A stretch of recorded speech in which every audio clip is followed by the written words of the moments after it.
Okay. All right. So I thought I would tell you why I chose this to begin with. And there's a couple of really good reasons. One is that I just recently myself had the experience where I looked down and I had a pretty long to do list.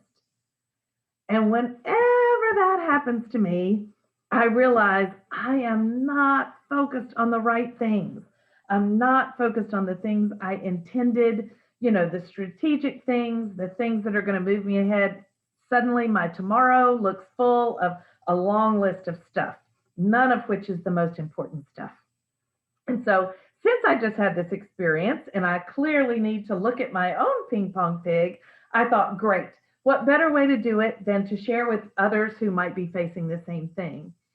And then I think the other reason that Ping Pong Pig speaks to me so clearly is because I really struggled with finding the most important things to do or kind of the purpose or who do I want to be when I grow up?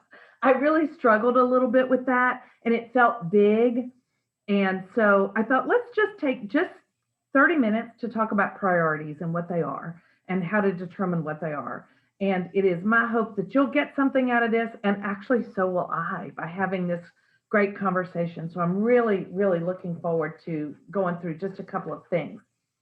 So, first, I want you to know that overwhelmed has become an identity and we're okay with it. We say, "Oh, I move at a fast pace. Oh my gosh, I'm so exhausted." And we just accept that. But the truth is that we can't live that way. It's not sustainable. How crappy does that sound? And are we attracting people to us who wants to join our journey? Who wants to use us as their real estate agent or who wants to be in business with us or be even a part of our charitable cause or join our church or any of those things if we're constantly overwhelmed and exhausted? That doesn't sound fun. It sounds awful. And so I want us to start, and I'm talking to myself here with the realization that that is not who we want to be. That's not who we intend to be, and it is not inevitable. It really is not. We can beat it. So, sweet little ping pong pig, and I love my pigs because they make these challenges approachable. They make these challenges something that you can give emotion to and relate to, and you'll realize you're going to have them all. All of the pigs show up at different times, and you're going to revisit old Mr. Ping Pong. You're going to get it. You're going to get some strategies. You're going to feel more productive, feel less overwhelmed. And then guess what? You're going to wake up one day like I did and have a long to do list again and realize, shoot, Ping Pong Pig is back. I got to go back to work. So, all right. I love this slide. It's Abraham Lincoln, actually, who first said discipline is choosing between what you want now and what you want most. And man, we fall into that trap. We fall into what we want now. The truth is, we are not any good at all at mastering the delay. So, if I ate lettuce and was thinner tomorrow, I would eat a whole lot more lettuce. If I swam laps in the pool and was, super awesome at it, I would do more of it. If I studied and got better grades tomorrow, I would do better at it, but we're not good at the delay. So one of the things that we do as a result of that is we choose what we want now because it's just too long out to whoever it is we want to be and what we want most. So we fill our days with busyness. And one of my favorite things to realize when I look at that to do list again is shoot, I'm all set up to be busy and I'm avoiding some of the important things I really want to do, I really want to get accomplished. So busyness is a form of laziness. And the worst place we can be is comfortable. I'm pretty awesome. You're pretty awesome. All of you are pretty awesome. And that's dangerous because it's too easy to just stay where we are. And so I think the battle really is between who we are now and who we want to be. and who we want to be. Like, I want to grow up to be John Maxwell, but maybe that's a little too big. Maybe I need to chunk that down into a little bit more approachable goals and thoughts. So I really like to stop and think about things like, do I want to be a book reader? Do I want to be a traveler? Do I want to be a chef? Do I want to be closer with my family? Do I want to own my own business or write a book? You know, being an author was one of my things that I wanted to be. Um, do I want to be able to pay for my kids to go to college? Do I want to drive a new car? I mean, start with something that makes your heart happy, that you do want, who you do want to be. And I really think we let ourselves get away with everything I do is for my family. It's just all about my family. And I love that. Me too. I have an amazing family. And that's too easy. And we can't quantify that. How will you know when you're just being awesome to your family? What does that mean you're doing? Does that mean you're taking them on an all expenses paid vacation every year? Or you're buying them all a brand new car? I mean, what does that mean you're doing? Are you just reading to them every night? And how do you assure that you can do that? I mean, what does that mean? So I love to quantify it if it's not money, and I'm totally okay with it not being money. But how do you know uh, that you're arriving at who you want to be, right? So just taking some time to really think about a couple things you want to be and then chunk it down. So if I want to be John Maxwell when I grow up, what do I have to do first? Oh, oh, I didn't see the chat. Jennifer, thank you. John Maxwell did have a first book too. That's right. Everybody does. So what do I have to do to start, right? And so what I had to do to start was make an outline. I'm the world's greatest storyteller. I've always got a story. So how do how do I start? Well, I made an outline and then I really committed to it. So every day that I worked on this book, I felt awesome. I felt courageous. Honestly, I felt pretty courageous just even to talk about it. I started telling others I was going to do it. Such bravery, right? I was energized, very energized. So, who are you when you're energized and productive and courageous? Who does that mean you are? Because that's fun. That's who we want to be.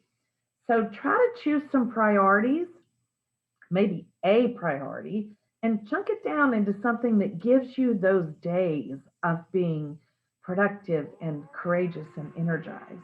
I really think that's where the secret sauce lies.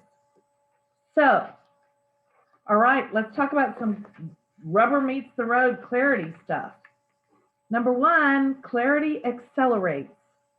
So if you're clear on where you're going, you're going to get there a whole lot faster. If you don't know if you want to write a book first or be a chef or be a policeman, I'll never forget when I first became a leader in real estate and was interviewing a young man who didn't know if he wanted to be a policeman or a realtor. And I thought, well, gosh, I'm unprepared for this conversation. I don't really know how to help you. They're two completely different lifestyles. So I think clarity is going to get you where you want to go faster, even if it's to something debt free. Maybe you want to be debt free. Maybe you want a college fund. Maybe you need a new car. Maybe, it can be a chunked down, I call them milestone goals. It's not your big life goal, but it's something you really want to do. Well, if you get super clear on that, you're going to get there faster. Clarity focuses. So let's quit spending our energy and our passion on things that don't get us where we want to go. And then clarity's kind. So this was a real learning for me along being a leader was when I was clear with my family and my kids knew what I wanted them to do. When I was clear with my church and my church knew what they could count on me to do. When I was clear with my business and the expectations I had of people around me, it was a whole lot kinder. If people didn't want to be on that journey with me, They didn't have to be, right? My family kind of has to go where I'm going, but they cooperated more clearly, right? If I was super clear and I made it appealing to them to go with me. I mean, the truth is, we're not going to be at soccer practice on time unless they want to be. If the whole family wants to be late to soccer practice, we're going to be late. I mean, I can lead and yell and scream and cajole and offer ice cream and carry on, but I can't.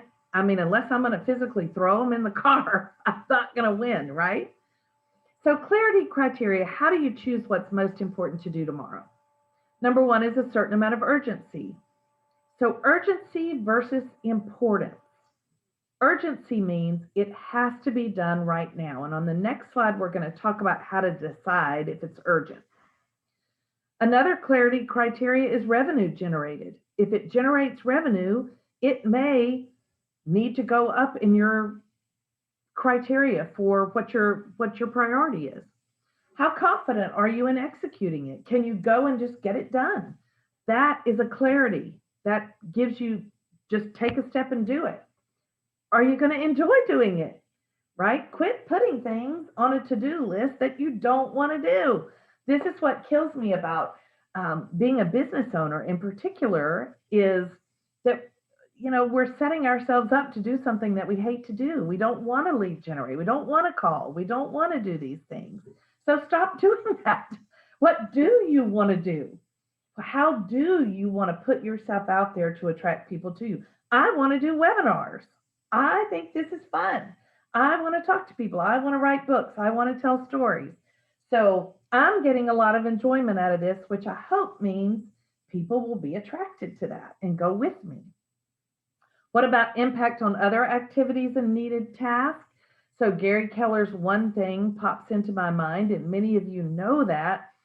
What one thing can I do right now that will cause other dominoes to fall? What's the most important one thing that's going to cause other things to happen?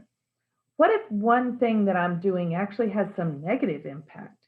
Remember that when you say yes to something, you're saying no to something else. So what is the impact? And what happens if it doesn't happen? Is it okay if it just never happens? It's amazing to me when I look at my to-do list and I go, well, actually, if I never do that, it's okay. Why is that on my list?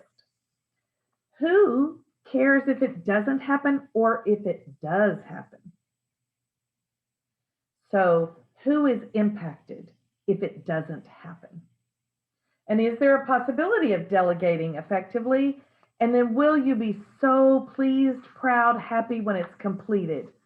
Let me tell you, the day I first saw a book in print was one of the most overwhelmingly joyful relief. Oh my gosh, what a journey to get there. So how will you feel when some of the things just on your to-do list get done? All right. So you've probably seen this quadrant on the right hand of the screen. Do it now. So there are things that are urgent and important. If your child is bleeding, that is urgent and important. Right? If you have a car accident, that is urgent and important. There are some things. I'm going to challenge you right now. There aren't a bunch. There just aren't a bunch of urgent and important things. If it's urgent and it's important, do it now. Right? What about urgent and not important? So it feels, this is my pig story from when I first started running a real estate office, and the pig chased the toddler around the yard, got out during the showing. Animal control came. The owner said it was the most valuable pig ever. And the animal control mistreated this pig. The toddler was scared and cried and fell down and got a cut, had to get stitches. And oh my gosh, that pig was urgent but not important. Someone else could have handled the pig incident for me. But I was so new in my leadership role that I was just putting everything on my list. I was just doing it all because I was going to be the leader of all leaders. And that's really not the way to do it. Someone else could have handled that for me. So I think it's really interesting to think about not urgent and important. So these are things that matter to your becoming a chef, to your becoming an author, to you becoming a business owner, to you becoming debt free, to you becoming a book reader, to you having moments of calm every day, whatever your goal is that's important and it feels not urgent, you better schedule it. You better decide when to do it and live by it. When will you do it and live by it? You must schedule it. You must decide when to do it. And then, of course, if it's not urgent and not important, which occasionally those things end up on your list, just delete them, right? I love the three words that I use in the book, which are urgent, necessary, and strategic. Urgent and necessary are the do it now, right? Urgent and strategic can be the decide when to do it, right? That can be the schedule it. And then necessary and strategic, you can decide when to do it. You also potentially can delegate it, but it must be done. It must be done because it's necessary and strategic. So I think when you really stop to think about feeling overwhelmed, I think you'd feel less overwhelmed if you really stop to think about, okay, is this really urgent? Is it really necessary? Is it really strategic? Can someone else do it? And then at the bottom, I wrote needs versus wants. Because you know what? Wants win way too often. And then in some ways, wants don't ever win. If we want to be a chef and we're never taking a step in that direction, we're never going to get there. It's never going to happen. If we want to own a B&B, but we never even do one thing to study what's involved in owning a B&B, we're never going to get there. So stop and think about how long has it been since you did something strategic, really strategic, learned something, studied something, called someone, met someone, strategic, when? And then we live in such a society of immediacy that I would also tell you, how long has it been since you worked hard over time to accomplish something? Because remember, we stink at the delay. We're very bad at mastering the delay. And so we don't work hard over time. And yet we know that sweet feeling of I've worked for it, I love it, I'm productive, creative, courageous. Yes. And we have too few days like that because we don't set up our days to do the strategic things always. So I really want to challenge you to do that. All right.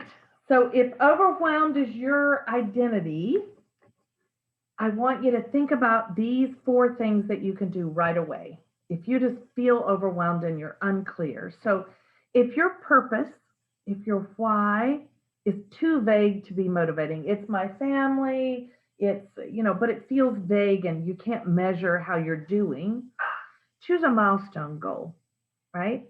If you're doing what you do for your family, what does that mean? Is it about your time? Is it about your money? Is it about debt free? Is it about a legacy you're leaving? Remember, most of us in our life work kind of on the Zig Ziglar pendulum of first we work for safety, then we work for stability, then we work for success, and then we work for significance. But the truth is, most of us would love to jump onto significance as quickly as we can and feel like what we're doing matters every day. And so choose a milestone goal that you know is getting you to that bigger picture thing. Today I'm going to do my outline. Today I'm going to do this. And then do it. And then stop and feel great about it. I fear that we're living in this just keep rolling and we're not giving ourselves that joy of accomplishment enough. And then practice saying no. Oh my gosh, I even have a napkin that says stop me before I volunteer again. Count your no's in a day. Really notice when you say no and say no. Quit acting like, well, thanks for inviting me. Thanks for asking me. Maybe I could do it tomorrow, or maybe I could do it next week, or I really wish I could do it. I would love to do it if blah, blah, blah. And build a little bit of courage and a little bit of ability to be able to say, I'm sorry, but I won't be able to do that. and then just say no. It is okay. You don't have to say no, I hate you, don't ever ask me again, right? It's not rude to just say, no, I'm sorry, I won't be able to do that this time. No, I'm sorry, I can't do that. Instead of, no, I'm sorry, my schedule won't let me this week, or I'll have to put it on. No is okay. And count it and practice it. And then be aware of multitasking. Quit checking your email on your phone while you believe you're relaxing. That's when you go to bed feeling exhausted and overwhelmed, right? Because you didn't actually claim that moment of calm. You didn't give yourself that moment. You were still multitasking. So try to, focus on your work when you're working and then focus on not working and really realize in the self-employment world, this is the big trap. We feel like we work all the time when actually I don't think we work that hard, all in our best self, that many hours a day, but we just kind of worry about it. We think about it. We fret about it. We check our email about it. So instead of working all in and then not working, we're kind of multitasking, messing, and that's not as good for our psyche. That's contributing to this overwhelmed feeling that we have because we never stop. So, okay, that's kind of the end of the slides, but I definitely want to hear if you guys have questions or how I can help you. If you haven't gone and actually taken the diagnostic, I really want you to. At leadershipbyattraction.com, you go to take action and then take the diagnostic, and you can answer the questions for different roles. You can answer it as a coach, you can answer it as a dad, you can answer it, and it will tell you what your biggest pig is in the role that you're answering for, and it'll give you some suggestions on how to deal with it. Also, I'm going to be doing these webinars every month, just like this, 30 minutes of chatting about a different topic. The next time we meet, it'll be the end of April. I'd love it if you join me, bring a friend. We're going to talk about revitalizing and not being a party pooper pig, making sure our business, doing business with us, is fun and appealing at that level, that we're energized and vitalized and our business is energized and vitalized. People want to work for us. People want to hire us. People think of us and think, oh, yeah, they got it going on. They're a dynamic group of people. We also are doing coaching. We're doing leadership coaching around our pigs. We're also doing leadership coaching of business owners and the systems that business owners need to have to run a business and to have a business where you don't feel overwhelmed and you don't feel like a party pooper and you bring all your talents and hobbies and you delegate whenever possible. And so we're bringing all of that together into business systems that lead to success. So if you haven't visited Leadership by Attraction, do that. All right, I'm going to stop share. Do y'all have questions?